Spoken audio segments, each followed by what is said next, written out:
At the root of all human desire is the need for connection, to be seen, heard, and understood by another human being, to feel loved and accepted, to matter. Invisible Words is an exercise in empathy and human connection with a public art exhibition featuring a curated collection of signs made by people experiencing homelessness. Curated by social activist Wendy Abrams, Invisible Words features compelling statements that are seen but too often overlooked by people passing by. The signs reveal a range of emotions: embarrassment,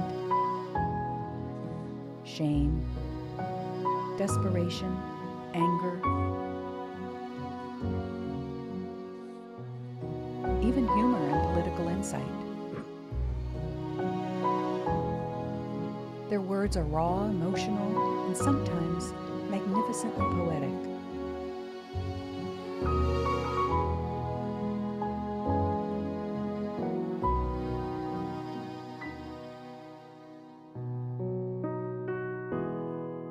In stark contrast to the sidewalks and underpasses where these signs were purchased from their authors, the exhibition invites the viewer to linger, to examine, to reflect, to see. Pulling aside the scrim of our own discomfort, we can gaze directly at these powerful messages, freed from the awkward interactions and sideways glances with which we often confront them. Art has the power to make you think, to make you feel. This exhibit was put together to do that, to see things you didn't see before, or to see them through a different lens, to find empathy, to reflect, ask questions, and consider action and service. We are connected to one another. Come, take a look.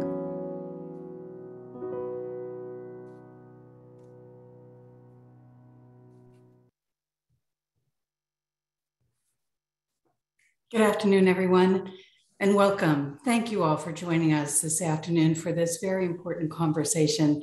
I'm Mary McGinnity, and I'm the President CEO of the Ignatian Volunteer Corps.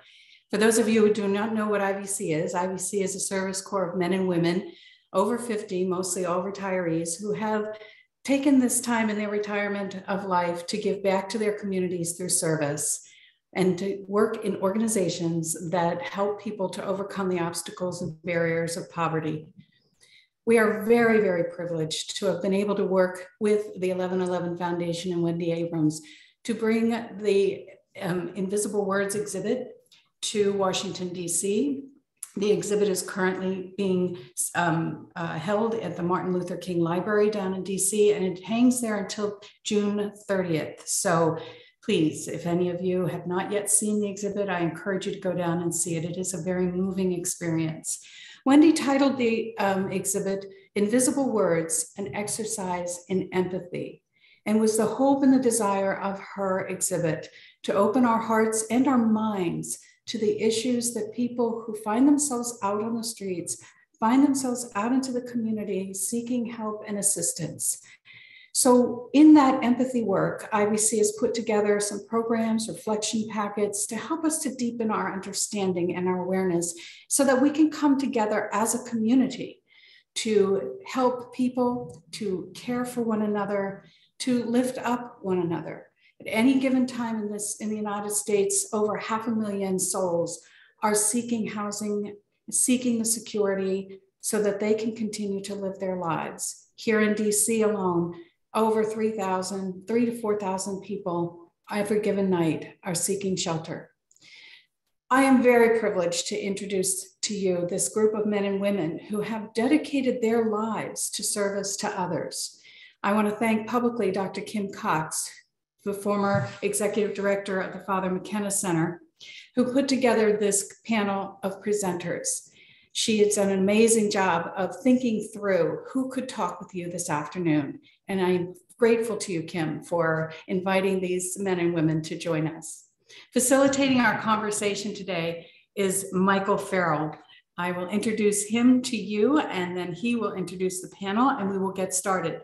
As was mentioned earlier, please put in questions into the chat box as you listen to these presenters, and we will have a good, hopefully good Q&A section and some conversation later. Michael is the executive director for the Coalition for the Homeless. He has been in that position since I think 1996. Is that correct, Michael? Yes, it is. Very, very grateful to have you with us. So I'd like to turn it over to you now, Michael, and let's get this conversation started. Great. Thank you so much, Marianne. I am delighted to be here this afternoon. This stands to be a very interesting and insightful conversation. We have a dynamic panel this afternoon that will talk to us from their perspective about the causes of homelessness, as well as the challenges to establishing a stable and housed life. And so joining us this afternoon, we first have Amy Angel, who created the H3 project to creatively address the issue of homelessness and human trafficking in Washington, D.C. Other positions she has held in the DCMV area include Executive Director of HER Resiliency Center and Director of Outreach with Pathways to Housing, DC. Our next panelist is Cortez McDaniel. Cortez has provided leadership for direct services to men struggling with homelessness at the Father McKenna Center for the past 10 years. He was trained as an addiction counselor at Second Genesis and has written a manual on recidivism prevention. Our next panelist is Troy Swanda. He is a Senior Executive Vice President and Chief Operating Officer at SUM, which is So Others Might Eat. He has been with SUM for 20 years and started out as a Jesuit volunteer. And last but certainly not least is Jesse Rabinowitz. Jesse is the Senior Manager for Policy and Advocacy at Merriam Kitchens and manages the Way Home campaign. Jesse received his master's in social work at Howard University.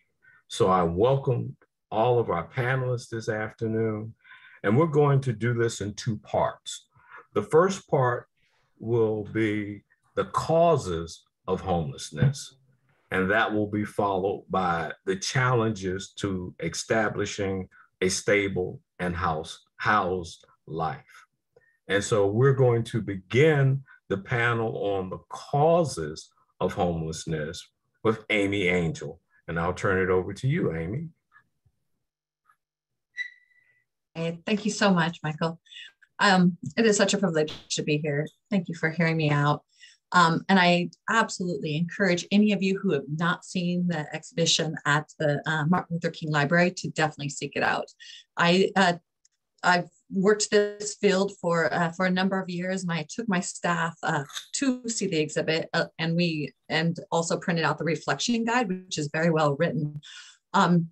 My staff are on the streets daily, and yet still seeing this exhibit, really stimulated their thinking and encouraged discussion. And in fact, we even generated some new ideas on some different approaches. So it was great to be able to kind of step back and just take in the different words on the signs that we know were handmade and were verifiable off of the streets, and just really contemplate those. And so if you haven't seen it, definitely see it. Absolutely worth it. All my staff had very positive feedback for it.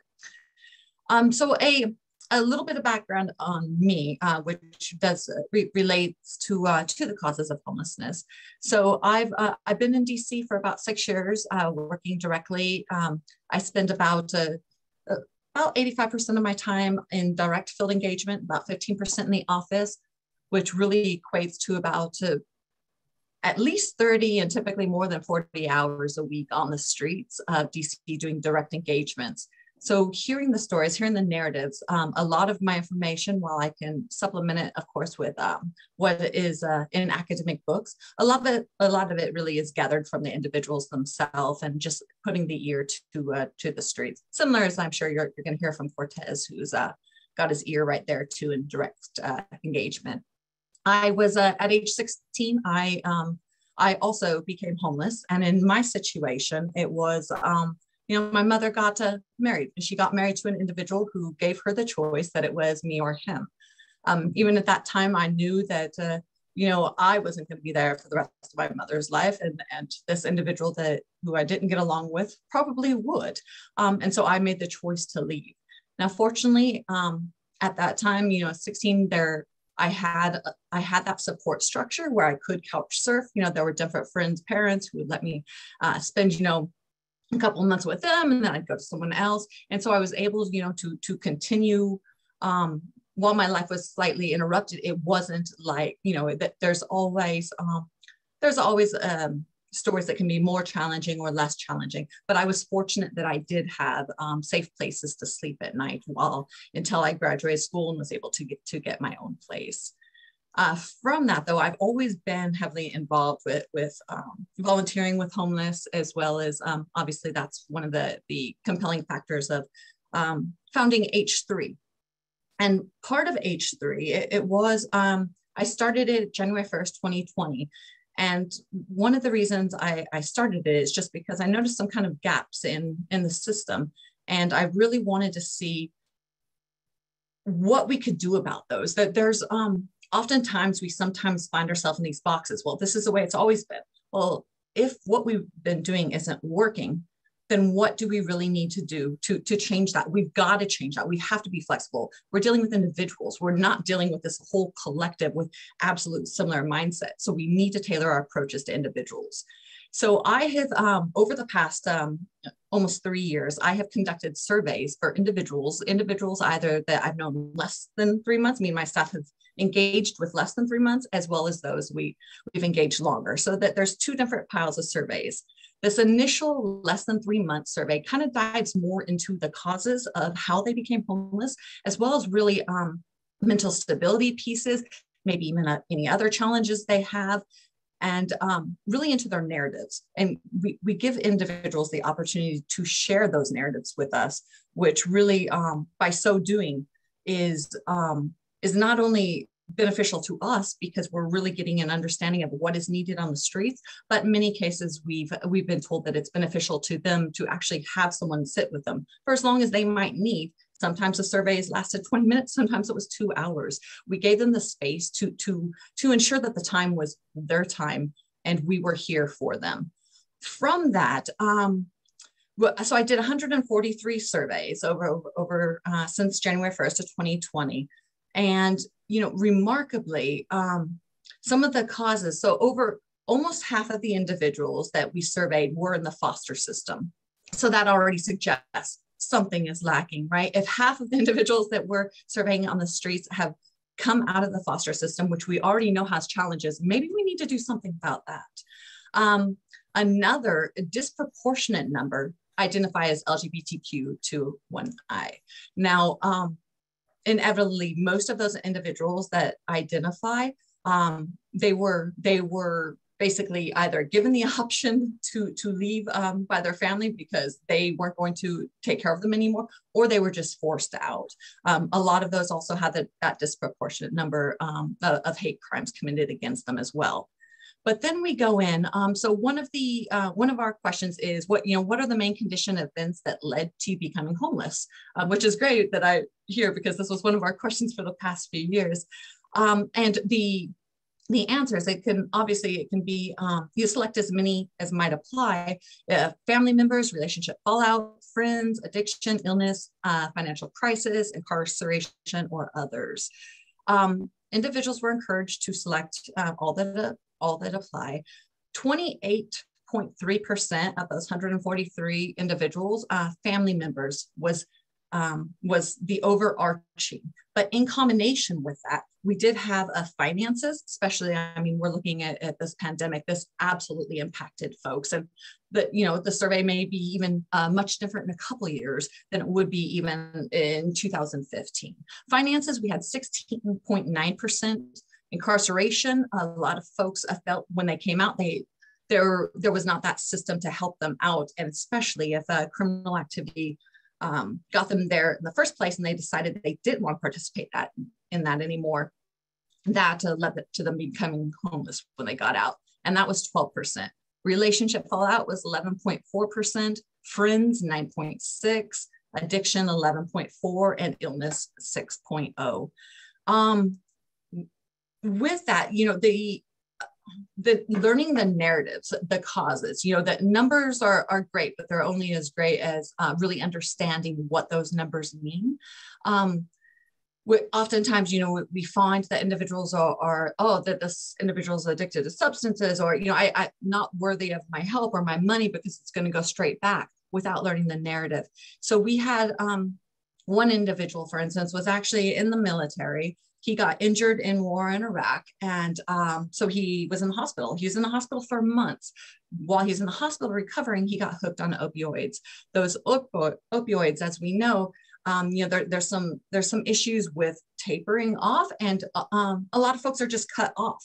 And so for him, you would never know that he had been hooked on it, or even what his story is, but he became to the point where he became homeless to seek out that, and all from like a war injury.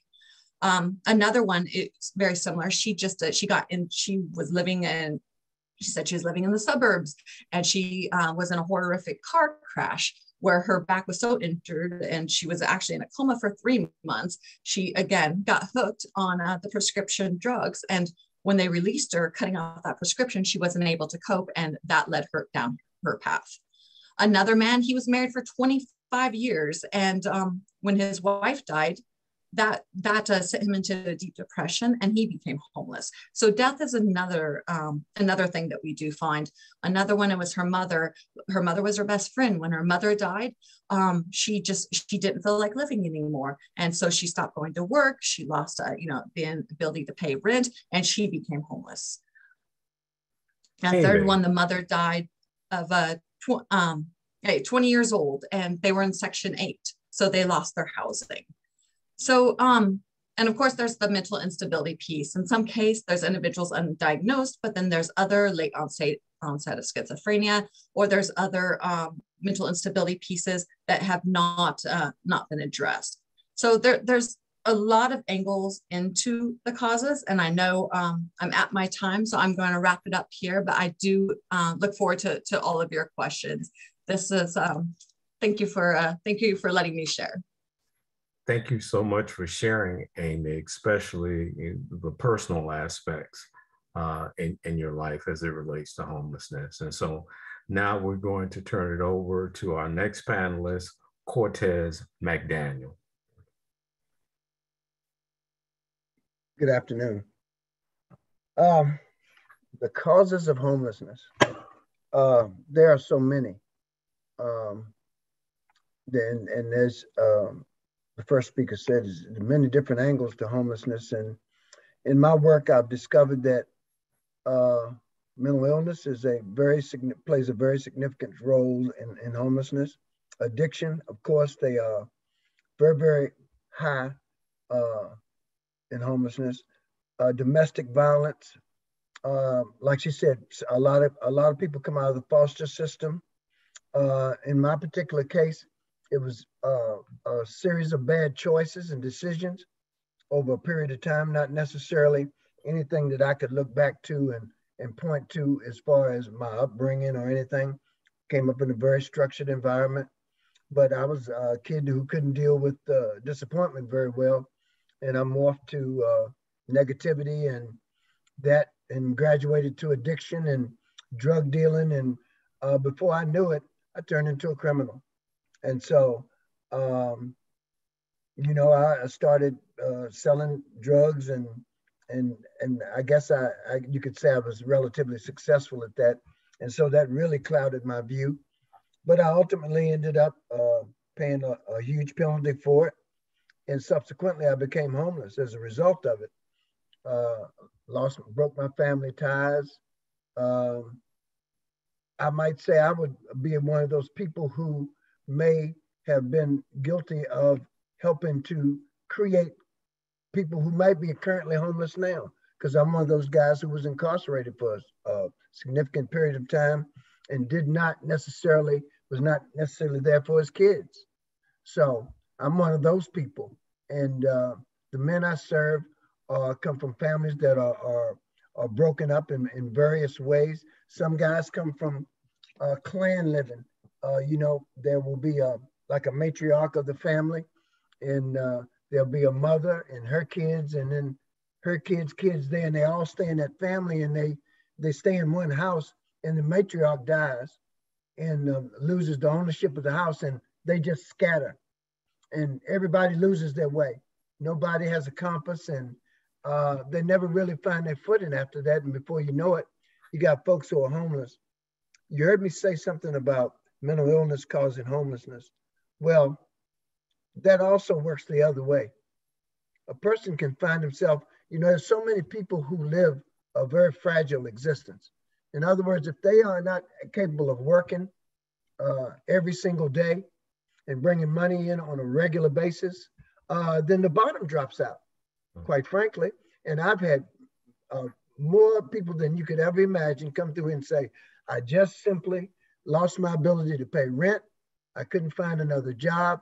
I eventually lost my place. And then they get out here and they are absolutely devastated. The fact that maybe probably a lot of times for the first time in their lives, they don't have any place to go. And so all of a sudden I have these possessions that I don't have anywhere to take. I don't have anywhere to sleep. I don't know where I will eat.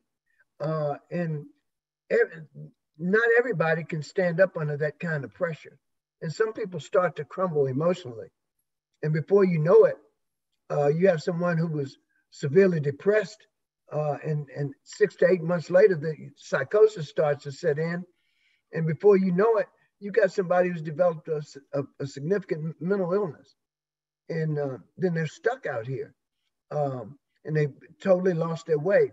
I don't think that as much as we try to serve the population that's homeless, I think that they really don't get the attention and the services that they really need directly. I think a lot of times there are too many processes and red tape attached to what it takes to get them off the streets. Sometimes you just have to be willing to work with people. And I've seen it be in the work that I do as a case manager at the Father McKenna Center. Guys come through who have such a hard time dealing with all the things that the system asks you to do, such as you'd be surprised how difficult it is for a guy to get an ID. It's very, very difficult for guys. And so, a guy to get a mental health assessment or be in need of a mental health assessment, he's not going to come in with his paperwork ready to say who he is. So we must be prepared to meet people kind of where they are and be willing to work with them from there. That's where I've had most of my success is really listening to what people say and not grouping people together, looking at everybody as individuals, because every particular case is different. And so there's no way to say that you can group any two people together. Every situation is different. One may come from a broken family. One may come from a family where they experienced violence on a regular basis. Maybe dad and mom dad was beating mom. Maybe was beating the kids. Some people come from sexually violated and never get to talk about it, and they cover it up for years, and it festers and comes out in other ways. There are so many ways for people to lose their way. I once had a gentleman here who I found sleeping out on the streets. He was well into his 70s. A gentleman looked kind of like Santa Claus. He had a really, really long white beard and long gray blonde hair. And everybody just kind of used to step over him, but I would always speak to him. So I came to find out what his name was, and he got used to me. So I used to always ask him to come in, but he never wanted to come in. So one day he finally, it was really, really cold outside, and I offered him a cup of coffee and a shower, hot shower. And he said, I'll have a cup of coffee. And it's the first time he really even spoke words to me after months and months of me speaking to him. So he came into the center and we started to talk. I eventually found out who he was, and he ended up, well, I found out he practiced law in Bethesda. He was a graduate of Yale. Uh, he was also instrumental in the Geneva Conference, and he spoke about 5 languages. And it was crazy, and he was lost. He suffered from dementia. His family had him in a condo in Florida, and he wandered away one day. And 5, 6 years later, they were still looking for him, and he was sleeping on the streets of D.C., uh, not knowing who he was or where or much of anything. But we were able to piece that together, and we eventually found his brother. It took us about 8, 9 months of working with him. We eventually found his brother, and 2 days after his brother discovered where he was, unfortunately, he passed away. But he got reunited with his brother before that happened, and I was very, very pleased with being part of that. And so those are some of the things that you have the privileges to run into out here. And so we're talking about invisible words and the display of what people had to say out on the street, and how beautiful it was to look at that human expression and what people were really crying out. And we heard all of those things crying out in those words that we saw. We heard mental illness in some cases. We heard sometimes someone crying out for help from being a prisoner of domestic violence. And that was the only escape. There were people, foster children, who had grown up foster kids and had aged out of the system and found themselves homeless. And really, I've had many, many people who have never had a place to live as an adult, which is unacceptable. It's just totally unacceptable. So I hope that this video will help people understand that homeless is not something you can put a label on. Homelessness is not something that you can just stamp one way. It has many, many, many, many different angles to it. Almost anyone can become homeless, believe it or not. And that's what we all need to understand. No matter what our status might be, there are so many things that can all of a sudden make you lose your nest or your launch pad, whatever, however you refer to your home. And we just never need to take that for granted. We also need to pour all of our concentration, and we need to urge those leaders that represent the various places that we work and live to do the right thing. There's absolutely no reason why there should be this number of homeless people prevalent on the streets when I see condos going up day in and day out. Thank you, Cortez, for sharing with us, some of the causes of homelessness, from your perspective. And your very last comment is one that certainly resonates, or should resonate with everyone, and that homelessness can happen to anyone. Anyone can find themselves in a situation where they are unhoused. And our next two panelists, we'll talk about some of the challenges to ending homelessness in our community. And the first is Troy Swanda, and I'll turn it over to you, Troy. Thank you, Michael. Thank you, IVC, for having me. As you mentioned, I started my career with JVC, and I'm hoping to end it with IVC if Mary will have me in a few years from now. So appreciate being part of this discussion. And I think building on what Cortez just said about anyone become homelessness, we used to do an exercise here that showed people how they're really just a paycheck away from homelessness. There's so many people that are on the edge, and if you have a health concern or something, it can definitely tip you over into homelessness. And so I think all of the issues that have come up in terms of the causes show how multifaceted the issue is. And so that's what makes it so difficult to address, or why it takes the concerted effort to address homelessness as a community. And so, as a piece, taking addiction as an example, needing to help people come out of their addiction so that they're able to maintain that stable housing and dealing with the mental health aspects. If you have a mental health concern, or if you're, say, you're coming out of the foster care system, navigating that system and even knowing where to go for help. If you're 18 and you've aged out of foster care, where do you begin to get help? And so helping people navigate through that and helping people not fall through and into the system in the first place is a big part of addressing that. One of the big issues we have in DC is obviously the lack of affordable housing. It's so expensive to live in DC, with rents in many parts of the district being about $2,500 per month for a 1-bedroom. So if you're a family and you need a 2 or 3 bedroom, you're looking at a pretty scarce opportunity for housing. And even at a 1-bedroom, you would need a 6-figure income to be able to be comfortable affording that level of rent.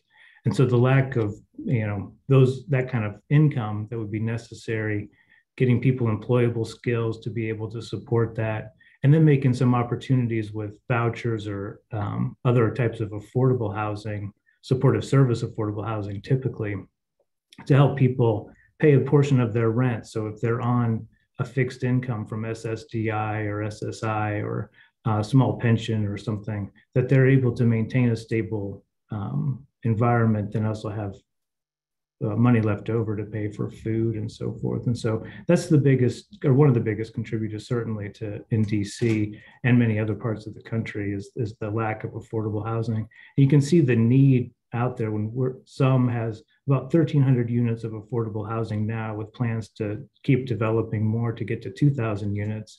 And when we open our waiting list or the intake line for new applicants, we'll receive over 1,000 calls in a single day. An 8-hour window when we open that up for just a handful of units that would be available. So the need is tremendous. And this is all for people that are at 0 to 30% of the area median income. So we're talking about folks that don't have a tremendous amount of options. And then, certain other groups that need particular services, like returning citizens that might be discriminated against in terms of finding housing and building that stable life. And so making sure that there's services for particular groups of people that, they're able to move ahead with their lives and not need to live in a tent city or on the street after returning to society. So, there's a multifaceted issues in regards to it. So the services that we've tried to build up at some over the last 50 years to address kind of the individual causes or some of the root causes that have been discussed with mental health or health concerns or addiction or affordable housing or employment training. All of that is expensive to do. It takes a concerted effort of a lot of people, including volunteers and donors. And so but there's success at that, and so that concerted effort is worth it, and it takes a lot of people to help out and contribute. But at the same time, this we're living in society. This is our shared humanity, and we need to be addressing these issues with the type of programs that would ultimately help people maintain their stable housing. I think maybe Cortez will discuss it a little bit during the question and answer, but we've discussed a program that they're working on to help people maintain their housing once they've got it, to help them prepare for it and maintain that housing. I think that would be worth discussing, because people aren't always ready for some of the aspects of being in a unit. And so I think addressing some of those after people are housed, the needs that they have ongoing. So happy to end there and then answer any questions that come up during the question and answer. Thank you, Michael. Well, thank you very much, Troy. And your last comments regarding housing retention, it certainly is a critical one, because, certainly we see individuals who come back into the homeless system after being housed. And so to the extent that we can prevent that from occurring is certainly highly desirable. So I'm so glad that you lifted that up as well. Okay. Our next presenter is Jesse Rabinowitz. So Jesse, I'll turn it over to you. Good afternoon, everyone. It's so good to be with you. As Michael mentioned, my name is Jesse and I work at Miriam's Kitchen. For those of you who might not be familiar with Miriam's has worked for over 35 years to end long-term homelessness in the district. We are most well known for our meals program, serving fresh and healthy breakfasts and dinner to over 300 people a day. But we also offer permanent supportive housing, which keeps over 300 people housed across the district. We do homeless street outreach that covers 33 square miles of the city, so going into encampments and under bridges, working with folks who are staying outside. And we also work to do advocacy to push the government to invest in things that we know end homelessness and to make sure that our neighbors living without housing are treated with dignity and respect. And one of the great parts about my job is I got to see the whole system at work. I've been in Miriam's Kitchen for 7 years, and one of the things that I learn again every day is that everyone's experience of homelessness is different, and everyone's reason for experiencing homelessness is different, but that there are also a few themes that bubble up throughout the community. And those two themes in DC and across the country are race and poverty. So we think about this as actually one linked idea of racialized capitalism, racialized poverty in the United States. We know that, as Troy was mentioning, you cannot afford to live here if you're making minimum wage. In fact, nowhere in the country can you afford to live and pay, can you afford to pay rent on just your Social Security alone. So this country has become increasingly expensive for folks. And we know that is all the more true in DC. We also know that in DC, where about 44% of the population are Black, over 85% of people experiencing homelessness are Black. And this shows us that this is not an individual problem. Homelessness isn't something that someone did wrong, but rather the result of these oppressive structures and oppressive systems that have been operationalized in this country for the past 400 plus years, which lead Black people to experience homelessness at a vastly disproportionate rate. And one of the ways that we see this manifest is just the hatred that we see people have for our neighbors living outside. Just this past Sunday, someone lit a man on fire as he was sleeping outside at the Columbia Heights Civic Plaza. Or we saw, I believe on Wednesday, the National Park Service clear, 30 people's tents without making sure they had a safe place to go that night. And we see these individual horrible actions as a broader reflection of a system that continues to devalue the lives and the worth of people who are living outside. So we are strong, loud advocates, making sure that our city prioritizes people who are living without housing and who need housing to get their lives back on track. But I don't want to be the prophet of doom and gloom. There is really great news, and we know we can end homelessness. I'm a huge history nerd, so I like to think of it through this framework. We know that homelessness hasn't always existed. There have been 3 big waves of homelessness in the United States. One during the American Civil War, which makes sense. One during the Great Depression, which again makes sense. And one started in the 1980s during the Reagan presidency and deinstitutionalization and massive defunding of housing programs. And we see that continuing into today. But that gives me hope because it shows us that homelessness hasn't always existed, which means that homelessness doesn't have to exist in the future. We know that we can end homelessness by providing folks with the housing and supportive services to meet their needs. And DC is doing just that. We run a campaign called the Way Home Campaign, which brings together about 7,000 individuals and about 110 partner organizations to pressure Mayor Bowser and the DC Council to fund programs like permanent supportive housing that end homelessness. And over the past 2 years, we've had a tremendous amount of success. And thanks to our advocacy, DC will be adding close to 300 vouchers for individuals experiencing homelessness, which means that is 3,000 individuals who will now have a safe place to sleep, a safe bed to sleep in, a door to lock, a medicine cabinet to store their medicine in.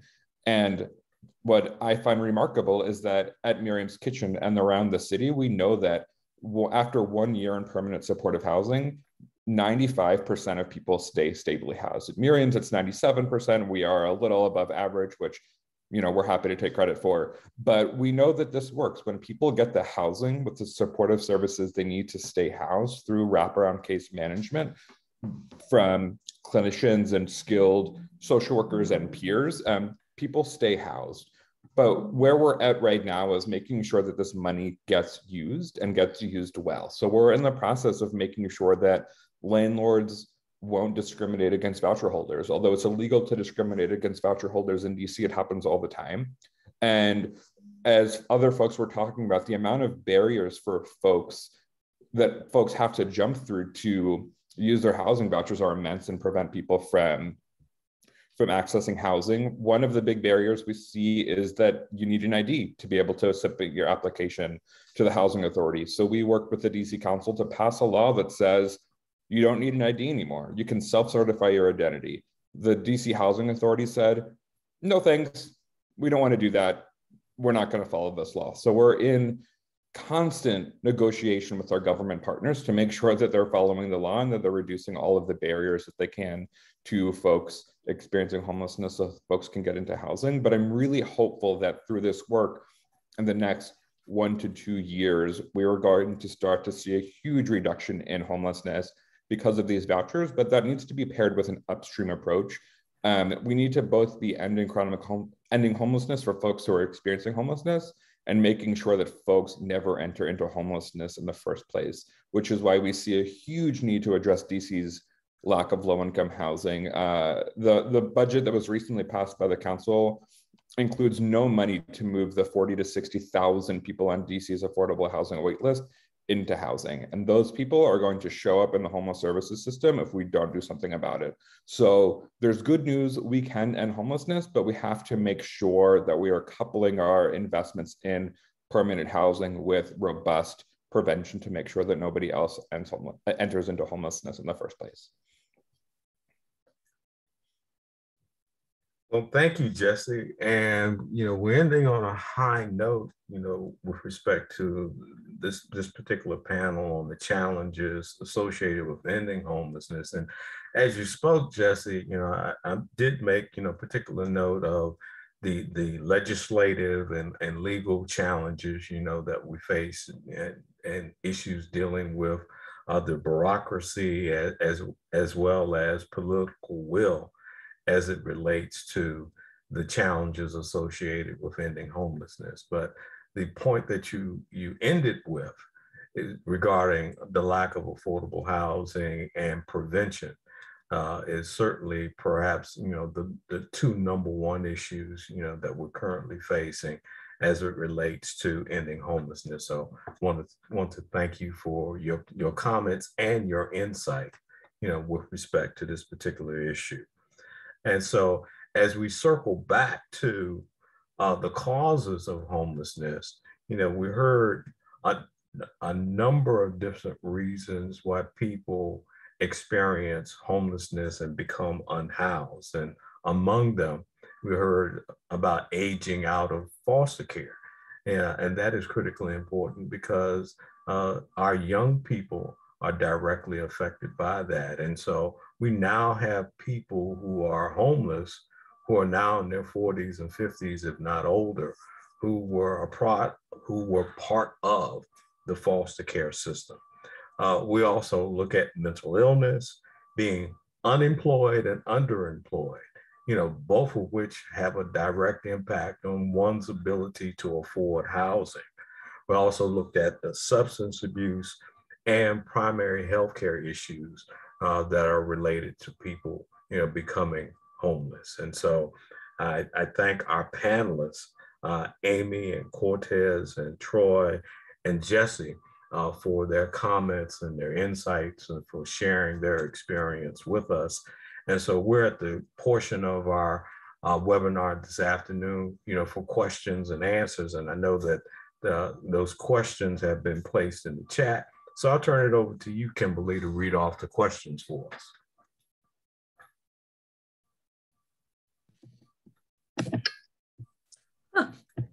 Let's make this work. Thanks, Michael. There was a question for Amy.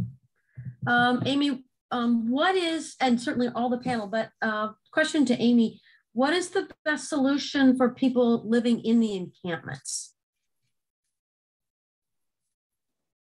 Well, best solution would definitely be being given the opportunity for housing.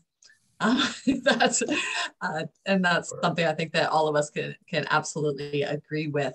I guess I would be curious as in terms of what that, what do you mean by the best solution? Because we definitely, you know, the encampments definitely provide that measure, you know, over 100% of the people surveyed that we surveyed have had personal items stolen. And over half of those, and we're talking more about 70%, have been assaulted at some point while experiencing homelessness. Encampments provide that community piece that, you know, all of us crave community. We all crave a support structure. And so individuals are gravitate towards this so that they can look out for each other. But obviously that there are different challenges that also come up with having encampments in terms of, you know, disputes or other like types of criminal activity or violence from outside. So there's no real clear answer. I don't know that the best solution would be housing for everyone.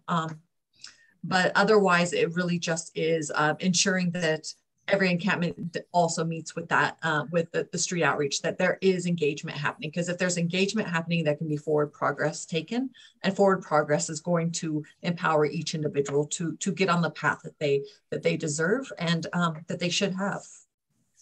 Right, great. Before I now go into the next question, do Cortez or Jesse or Troy, anything you want to add on the encampment sort of issue? I'll add that one thing we know doesn't help is forcibly closing encampments. You know, yeah. DC has continued to use police and use fencing or cement barricades to shut people out of houses, shut people out of encampments, despite some spin. Not all of those people are moving into housing. It would be great if they would, and I don't think any of us would be fighting a program that moved anyone into housing that met their needs. But we know that by pushing people out of encampments, we're destroying the community that Amy talked about, but we're also destroying the rapport and trust folks have with case managers. And we're also literally losing people. We have someone who's matched to a voucher now who could move into housing, but was displaced from an encampment, and we can't find him. That doesn't do anything to end homelessness. That only makes homelessness harder to end. A question that came in for you, Cortez. On your journey, what acts from others gave you hope or encouragement to continue on? I think this is sort of a broader question for all of us, like what does make a difference? But in your journey in particular, Cortez, how did other people support you? Well, I really appreciated someone just seeing me, maybe not as a homeless guy, but just as a guy. You know, when I was homeless, not a homeless guy. You know, I'm just like you. I'm falling on hard times here. I'm not inhuman. You know what I mean? But sometimes it's a feel you get. But what I really appreciated when someone treated me with dignity and respect, that went a long way. That meant a lot to me. And I think that means a lot to everyone. And that's why I think that's so important. Yeah, I think that's the one thing that meant the most to me, when I could really see the sincerity, the real caring coming from someone, and they really talk to me like a person. Great, thank you. I got a few more questions, Michael. Can I go on? Absolutely. Okay. A comment from Nehema Malinsky from Some. She's watching it. She says, thank you all. And Madeline also says, thank you all for your incredible leadership, commitment, and efforts to accompany unhoused persons and end homelessness. So wanted to get that in. A question for Jesse. Let me just see if I can get up here again. Okay, yes. If one of the causes of this current wave of homelessness is deinstitutionalization, should we return to that structure? No, but I'll say more. So I think when we talk about, it's interesting how the question is presented. Deinstitutionalization happened at the same time that the Reagan administration gutted public housing and gutted affordable housing programs across the country, sorry. So I don't think the actual culprit was deinstitutionalization. I think it was this right-wing agenda to cut people off of social safety net programs. So I think that we should indeed return to a time when housing is treated as a human right and treating it as something that people deserve. We spend so much money in this country subsidizing the wealthy to have second and third homes that Matthew Desmond in his seminal work Evicted says that if we took all of the money, all of the tax breaks we gave to the uber wealthy and use that to fund people's housing, we could give everyone in the country, not just everyone experiencing homelessness, but everyone in the country affordable housing. So that's what I want us to get back to. That's what I think the actual solution is. Yeah. And a comment came through also, which is that deinstitutionalization was supposed to be paired with community-based services. Right. And so what I hear you saying is that it didn't happen. No, it didn't happen. It didn't happen. Another question is, so how can we better support people who are returning citizens? Anybody want to jump on that? Well, yeah, I will do that since I am one of those. One of the things that we did in the Criminal Justice Coordinating Committee is we tried to make it possible for at least guys from DC to have their documentation in order when they got 1 year short of their release date. They were supposed to, and actually the mayor's office put this Criminal Justice Coordinating Committee together. They trusted us for our recommendations. And a long time ago, we made that recommendation. It never really got instituted the way it should have been, but technically anybody who's incarcerated from Washington, DC, no matter where they are in the federal system, is supposed to come home with an ID, a social security card, a birth certificate. We're not supposed to have to do those things. And even after, when a guy is on parole or probation, there is a form that is right there within reach of his parole officer or probation officer that they can fill out and send him straight to DMV with. But they will not do it. Why? Because it costs them to do it, and they cut costs. So they come to fragmented agencies like the Father McKenna Center, Miriam's Kitchen, all of us, and they come to us with no documentation. And the first rule of business is to get their documentation together, okay? And so you can't go anywhere without that. And that's one of the things I was talking about how the system does not meet these folks where they are. You know, if a guy's incarcerated, he's all of his rights have been taken away. He is totally dependent on the system to give back what has been, what he sacrificed over a period of time, albeit for punishment or for his behavior, whatever the case may have been. It is now time for him to be reinstated. And so he should be able to come home with all of his documentation. I was really struck by the poster that said, convicted felon trying to earn an honest buck. I mean, that felt to me so genuine, so honest. I mean, both when I went to the exhibit and when I saw it on the video that we opened with, it really caught my attention. Okay, also about. I'm sorry, I just would add too that one of the things that SUM is doing is we're setting aside units for returning citizens and have some partnerships with like the Reentry Network, for instance, to have units set aside for people that they're providing support services in addition to what we're able to provide. And so there's that lack of discrimination. I think Jesse touched on it earlier, that you would to take a voucher out, or you might be discriminated against as a returning citizen, and then you're just going to be pulled right back into the system. So having that stable housing to come to, and I think in particular with the support services, and then other returning citizens that you can, network with and hopefully enter into, more stable environment. So that's one of the things that SUM's working on. I might add that we had, like we discussed several weeks ago, one of my concerns with returning citizens, also another reason for the academy that we have started. It's a place that for people to come to pick up the skills that they will need in order to be successful residents, neighbors, if you will, community members. They will be integrated into community the proper way. And some folks have never had that experience, so how would they know what to do and how to navigate and how to integrate with the rest of the community? They need a place to learn that. And so that's what we want to offer at the Academy. We want to give guys structure. We want to give them a routine. And we want to be a support system for those guys so that they don't fall into that gap that exists between homelessness and a place to live, because there's a huge gap in there. And it's filled up with lack of education and all kinds of deficiencies that we try to address at the Academy. One of those things is we don't want anybody to leave there without an email address and the ability to at least basically operate a computer. So we have a partnership with Bite Back Computer, for instance. That's the whole idea behind this Academy. Thank you for that, Cortez. I would add one other piece that's critically important, and that is discriminatory practices, against returning citizens with respect to employment. Okay, and so while housing is the end game, it is critically important for returning citizens to be able to get employment, to get jobs that will pay a living wage, and oftentimes they are discriminated in the employment hiring practices. That's very true. Okay. Kimberly, more questions for us? We still have time.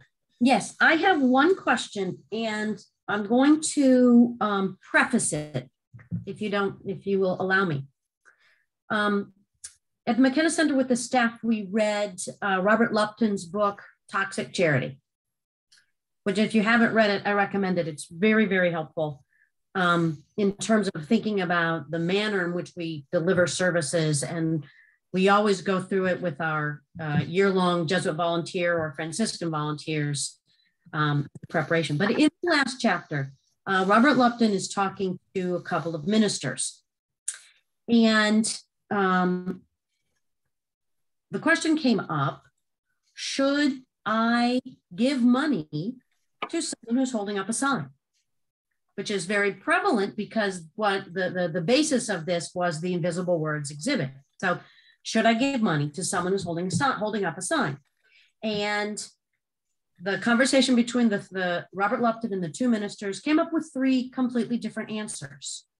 One minister said, all the time. One minister said, it depends. And I believe Robert Upton said, I want to give money. I recommend giving money to an organization that helps people who are homeless.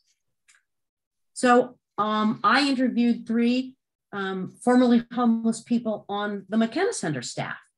I got three very different answers. One of the guys said, every time if I have $1 in my pocket, and he said, because I don't know if it's God testing me. One of them said, sometimes.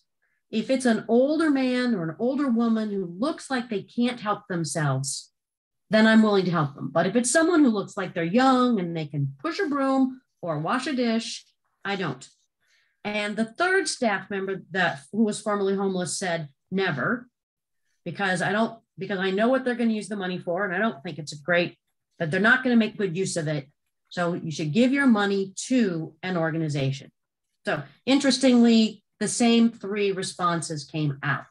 So I want to ask the four panelists, and Michael, I'm going to put you on the spot too. If I see someone holding a sign, should I give them money? Kimberly, what I share with people, and I'm asked that question frequently, it is a personal decision. Mm-hmm. It is very personal. And in that regard, there is no right or wrong answer. If you choose to give, then, that's your choice. If you choose not to give, that's also your choice. The one thing that, I do flag for people is that, if they give, they should feel safe in the environment in which they're giving in, because you don't want to put yourself at risk. And so that's the only real caveat, that I provide to people when I ask that question.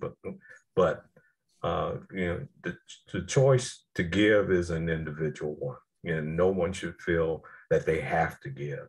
And at the same time, they shouldn't feel guilty if they do not. Who's next? I agree. I agree that it's a personal decision. And I think that's the only right answer. I don't think that anyone can dictate to anyone else how to feel or what to do in that situation. Everybody has their point of view. I've been on both ends of that.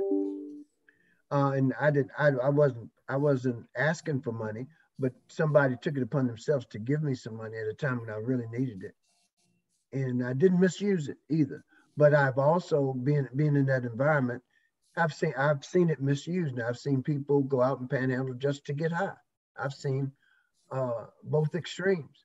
But you know what? My dad said something that always stuck with me. He said, son, what you do with it is between you and God, and what they do with it is between them and God. And I've kind of stuck with that. Great. Yeah, I think about it through like a theological perspective, Kim. So it's interesting you brought that up. From the Jewish tradition, the highest value, the highest way you can support someone is by giving them the autonomy to make their own choices. And from that, I think I encourage people very much to give cash, but I say when you give money, the judgment ends when you hand the money over. People can use it for whatever they want. Yeah. My boss has never said, I'm going to give you a salary, but you can't buy any alcohol. Or, right, I might have a drink tonight and I might use the money that my boss gave me to do that. And that's fine. And from a harm reduction standpoint, it can actually be incredibly dangerous for someone to go from active substance use, especially with alcohol, to a straight detox. You can die from that. So people have valid reasons for buying their stuff. I think we need to treat people as adults.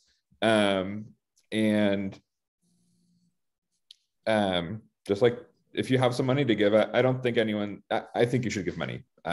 Again, do what you want, but I encourage people to give money. I think they have the right to make a mistake or whatever, don't they? That's their right, isn't it? Absolutely. Yep. I love that framing. It's their right.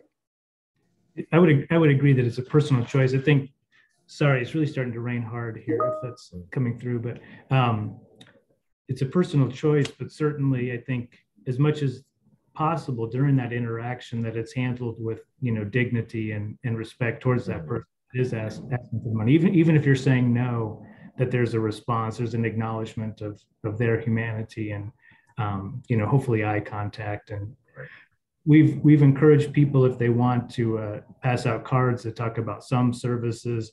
I choose to give money because it gives me an opportunity to kind of engage and learn more about their situation, talk about, do they know about some and the services we provide.